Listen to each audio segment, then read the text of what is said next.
Hi guys, this is Aprajita from evidyarthi.in. So let's start the exercise. Question answers of chapter number 2 from trade to territory. So जल्दी से हम लोग question answers करते हैं. बड़े easy question answers है. पहला है मैच द फॉलोइंग. बहुत दिलचस्प लगते हैं मुझे ये. सो दीवानी, ठीक है. दीवानी कौन होते थे? दीवानी होते थे रेजिडेंट एजेंट्स, यानी कि ब्रिटिश जो ईस्ट इंडिया कंपनी थी ना, उन लोगों ने एक कुछ एजेंट्स को अपॉइंट किया था कलेक्ट करने के लिए लैंड रेवेन्यू. सो इसका आंसर आपको यहाँ नहीं दिख रहा है क्या? यस, मुझे तो दिख गया. Right to collect land revenue. So इसका क्या होगा? Right to collect land revenue इसका आंसर होगा. Next is tiger of Mysore. अब भैया टाइगर ऑफ मैसूर किसको कहा जाता था? जरा सोचिए. वो थे हमारे टीपू सुल्तान. ठीक है, इसका आंसर देखते हैं. टीपू सुल्तान है हमारे टाइगर ऑफ मैसूर. उसके बाद आता है रानी चन्नम्मा. अब रानी चन्नम्मा कौन थी? रानी चन्नम्मा एक रानी थी. कहाँ की? किटूर में, कर्नाटका में. उन्होंने ब्रिटिशर्स के खिलाफ एक बैटल, एक मूवमेंट लड़ा था. तो इसका क्या होगा? Led on anti British movement in Kittur. So Rani Channamma जो थर्ड वाला है वो सीधा लास्ट वाले को मैच करेगा. ठीक है. सो फौजदारी अदालत. अब फौजदारी अदालत किसे कहा जाता था? क्रिमिनल कोर्ट को फौजदारी अदालत कहा जाता था और दीवानी कोर्ट को कहा जाता था सिविल कोर्ट. ठीक है. सो फौजदारी अदालत होगा क्रिमिनल कोर्ट. इसका आंसर बिल्कुल करेक्ट बताया है मैंने. नेक्स्ट है सिपाही. सिपाही नॉर्मल से लिखा हुआ सिपॉय. सिपाही था Hindi term, Indian term, and sepoy था बिगड़ा हुआ टर्म इंग्लिश. ये जो ईस्ट इंडियन कंपनी था ना, ये बोल नहीं पाते थे तो इसलिए इसने ना सिपॉय कर दिया. तो बिगड़ा हुआ टर्म समझ लीजिए, सिपॉय होगा इसका आंसर. नेक्स्ट क्वेश्चन पे चलते हैं. Fill in the blanks. भाई ये मुझे बड़ा इंटरेस्टिंग लगता है. मैं क्या बताऊं? The British conquest of Bengal began with this battle of. Bengal में कौन सा भाई ब्रिटिश और बंगाल में कौन सा ऐसा बैटल हुआ था? Battle of Plassey. Battle of Plassey. ठीक है. नेक्स्ट हम पढ़ते हैं Haider Ali. Haider Ali and Tipu Sultan were the ruler of. अभी जस्ट हमने पढ़ा टाइगर ऑफ मैसूर. सो इसका क्या होगा? हैदर अली उनके पिता थे ऑब्वियसली, एंड टीपू सुल्तान कहाँ के रूलर थे? मैसूर के रूलर थे. ठीक है. Dalhousie implemented the doctrine of. अब ये जो गवर्नर थे ना, पहले गवर्नर कौन थे? Warren Hastings. इन्होंने लगाया था सब्सिडरी अलायंस, इन्होंने इंट्रोड्यूस करवाया था. सो डलहौजी ने क्या इंट्रोड्यूस करवाया था? वो था doctrine of lapse. Doctrine of lapse यानी कि डॉक्ट्रिन ऑफ कोलैप्स.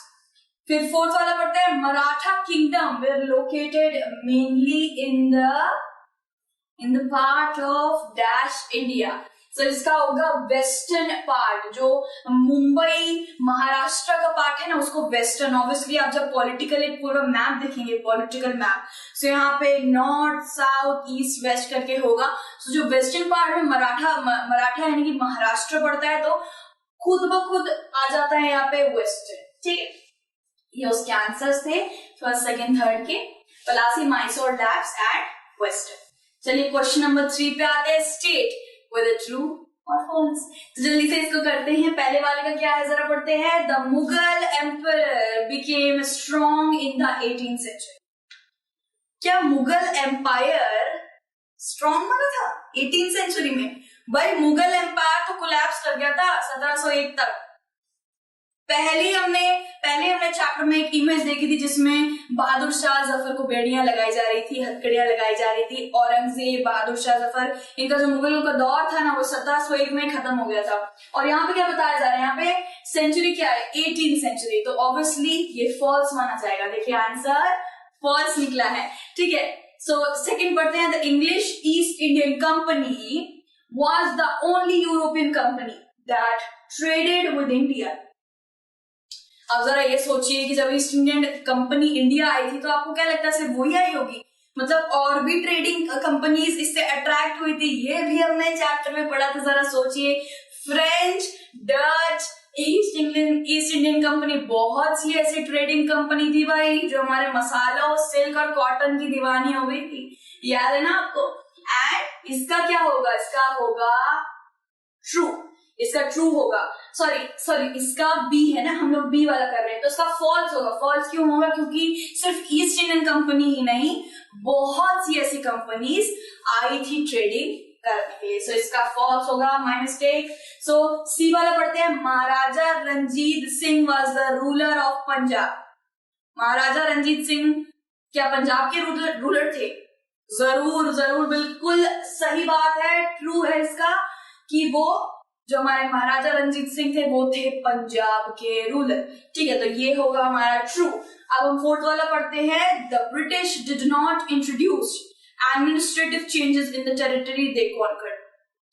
क्या ब्रिटिशर्स ने एडमिनिस्ट्रेशन के जो चेंजेस थे, मतलब जो भी वो टेरिटरी को हासिल करते थे, क्या उसमें वो एडमिनिस्ट्रेशन नहीं चलाते थे? सोचिए सोचिए सोचिए सोचिए सोचिए सोचिए। फॉल्स, वो एडमिनिस्ट्रेशन हर टेरिटरी में चलाते थे। याद है हमने एक टॉपिक करा था, न्यू एडमिनिस्ट्रेशन जो इमर्ज करा था, एडमिनिस्ट्रेशन अब अलग अलग टेरिटरीज में होने लग गया था। सो इसका फॉल्स होगा, वो हर टेरिटरी में एडमिनिस्ट्रेशन जरूर करते थे। यार डिड नॉट है तो डिड ही होगा, यानी कि करा करते थे। ठीक है, इसके साथ हमने क्वेश्चन नंबर 3 भी कर लिया, ये उसके आंसर्स है, फॉल्स फॉल्स ट्रू। बस भाई एक ही चीज ट्रू थी कि महाराजा रंजीत सिंह पंजाब के रूलर थे, बाकी सारे फॉल्स थे। क्वेश्चन नंबर 4 करते हैं, what attracted European trading companies to India. European trading companies को ऐसा क्या भाई अट्रैक्ट करा था इंडिया ने? ठीक है, इसका जरा देखते हैं। पहला है the fine quality of cotton and silk produced in India. पहला है कॉटन और सिल्क ने उनको सबसे पहले आकर्षित करा था। एंड सेकेंड है Indian spices such as pepper, cloves, cardamom and cinnamon. Pepper, गोल मिर्च आए बड़े बड़े अच्छे लगते हैं, सैलेड वैलेड में ड्रेसिंग करते हैं, बड़े अच्छे लगे। नाक में घुस जाए तो भाई खांसियां, मतलब छींके, मुझे तो बड़ी छींके आने लग जाती है। फिर लवंग है, हमारे बंगाली में अलग अलग उसमें लवंग बोलते हैं, हिंदी में से लवंग बोलते हैं। फिर कार्डेमम आ जाता है, कार्डेमम कहते हैं इलायची को, हरे हरे इलायची जो होती है, बड़ी बड़ी बढ़िया, बहुत बढ़िया चाय बनती है उसकी। और सिनेमम आ जाता है दालचीनी, ना ही दाल है ना ही चीनी है, लेकिन नाम दालचीनी होता है। ठीक है, बहुत ही टेस्टी टेस्टी डिशेस में डलती है भाई, बिरयानी में डलती है। अरे यहाँ पे फोटो आ गई है, बड़ी हेल्प मिली इससे आपको। ये है दालचीनी, ये है पेपर, ये है इलायची, मैंने बोला था ना हरी हरी इलायची, ये आ जाती है इलायची। एंड क्या बोला था, पेपर, क्लोव्स। क्लोव्स, तो क्लोव्स देखते हैं, ये रहे क्लोव्स, बड़े छोटे छोटे लग रहे हैं, ये रहे क्लोव्स, तो इसके लिए बड़े आकर्षित हो गए थे ये लोग।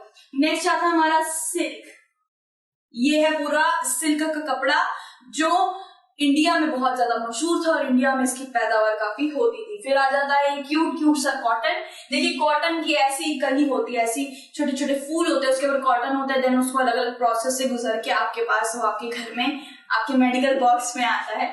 सो ये कुछ चीजें थी जिसके लिए यूरोपियन कंट्री से जो ट्रेडर्स आते थे वो काफी ज्यादा अट्रैक्ट हो जाते थे। ये कुछ चीजें थी। ठीक है, क्वेश्चन नंबर 5 में आते थे, what were the areas of conflict between the Bengal Nawabs and the East Indian Company? So भाई बंगाल के जो नवाब थे और ईस्ट इंडियन कंपनी जो था, उनके बीच में जो गर्मा गर्मी हो गई थी ना, मतलब जो झगड़ा लड़ाई का जो स्टार्ट हुआ था, वो चिंगारी लगी कैसे थी, अब वो देखते हैं। The Bengal nawab asserted their power and autonomy and refused to grant the company concession। अब आपको तो याद ही है, नवाब जो बंगाल के जो नवाब थे, उनकी इजाजत के बगैर ये लोग फोर्ट बना रहे थे, सेटलमेंट्स बना रहे थे, बहुत सारे लाइक कॉइन्स बना ले रहे थे बिना कुछ पूछे। ठीक है, नवाब भाई, नवाब ही वहां पे गवर्नमेंट चला रहे थे ना, आप लोग उनसे तो पूछेंगे ना। अगर मेरे को कोई एक अलग राज्य खड़ा करना हो तो मैं पहले प्रधानमंत्री से जाके भाई पूछूंगी, हमारे प्राइम मिनिस्टर से जाके पूछूंगी कि क्या मैं यहाँ राज्य बना सकती हूँ। आपको हर चीज के लिए जो परमिशन होती है वो लेनी होती है। अगर आप कहीं बाहर से आए होते हो, जो आप मतलब ये ईस्ट इंडियन कंपनी तो हमारी इंडिया की नहीं थी ना, कॉइन बना रही है, फोर्ट्स बना रहे हैं, सेटलमेंट बना रहे हैं, तो नवाबों को गुस्सा नहीं आएगा क्या? सो नवाबों ने क्या करा, उनको कंपनी मतलब कंसेशन जो होता है, नवाबों को रेवेन्यू नहीं दिया जा रहा था, जो ट्रेडिंग का रेवेन्यू था ब्रिटिशर्स वो भी नहीं दे रहे थे। साथ ही साथ क्या था, उनकी पावर को ललकारा जा रहा था भाई।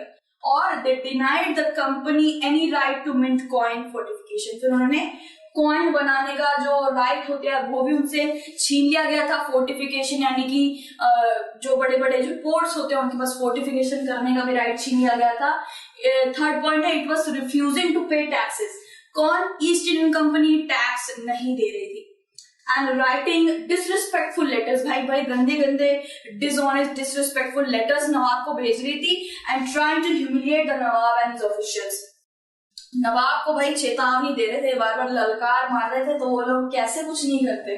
तो आप देख सकते हैं टैक्स देने से मना कर रही थी एंड फोर्टिफिकेशन बनाई जा रही थी। एंड ये ईस्ट इंडियन कंपनी, देखिए यहाँ लिखे ईस्ट इंडियन कंपनी, इसका एक कॉइन था। और एक कॉइन भाई को आते ही ट्रेडिंग कंपनी कॉइन बनाने लग जाती है क्या, हमने तो असल नहीं देखा है। और वो क्या कर रही थी, कॉइन बनाने लग गई थी, यानी कि एक ललकार दे रही थी नवाबों की, भाई हमारा सिक्का चलेगा अब से, ठीक है। नेक्स्ट क्वेश्चन पे बढ़ते हैं, question number 6, how did the assumption of Deewani benefited east Indian company. अब दीवानी मैंने पहले आपको बता दिया, रेसिडेंट एजेंट्स होते थे जो ईस्ट इंडियन कंपनी अपॉइंट करती थी, किस लिए, लैंड का जो रेवेन्यू होता था उसको कलेक्ट करने के लिए, उसको कहते थे दीवानी, ठीक है। एंड इसका आंसर करते हैं, the Mughal emperor in 1765 appointed the company's Diwani of the province of Bengal. The Diwani allowed the company to exploit the Bengals. ठीक है, from the rulers' revenue they purchased cotton and silk and maintain fortifications and troops. ठीक है, सो इसमें mainly ये बताया गया है कि दीवानी यानी कि कुछ एजेंट्स को अपॉइंट करा था और क्या क्या बेनिफिट मिल रहे थे वो दीवानी से ईस्ट इंडियन कंपनी को।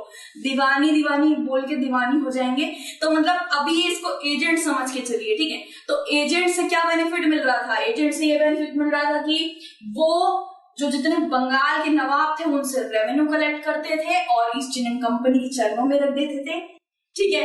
एंड वो ईस्ट इंडियन कंपनी उससे troops, silk, cotton and fortification बना रही थी भाई, बहुत धीरे धीरे करके अपना हर एक रुतबा बनाई जा रही थी। सिल्क ले रही है, कॉटन ले रही है, अपना एक आर्मी बना रही है।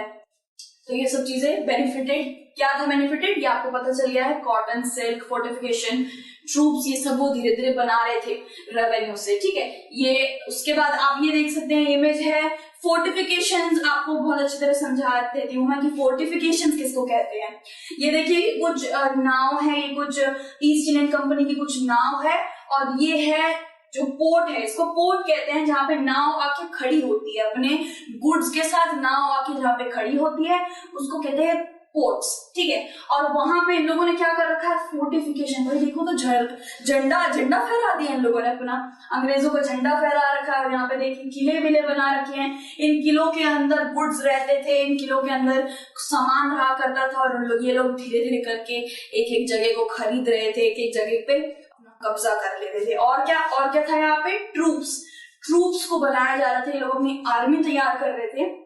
ये देख रहे हैं आप, ये झंडे के साथ, ये अपने फिरंगी झंडे कहते हैं हम इसे, फिरंगी झंडे के साथ ये कुछ देखिए बिल्कुल पायलट जैसी कैप पहनी हुई है और हाथ में मस्केट है, मैचलॉक है यानी कि बंदूकें हैं, तो ऐसा कुछ इनका ट्रूप्स दिखता था, ठीक है। सो बाकी के जितने भी क्वेश्चंस हैं वो हम नेक्स्ट वीडियो में सारे कंप्लीट करेंगे। Till then take care, bye bye.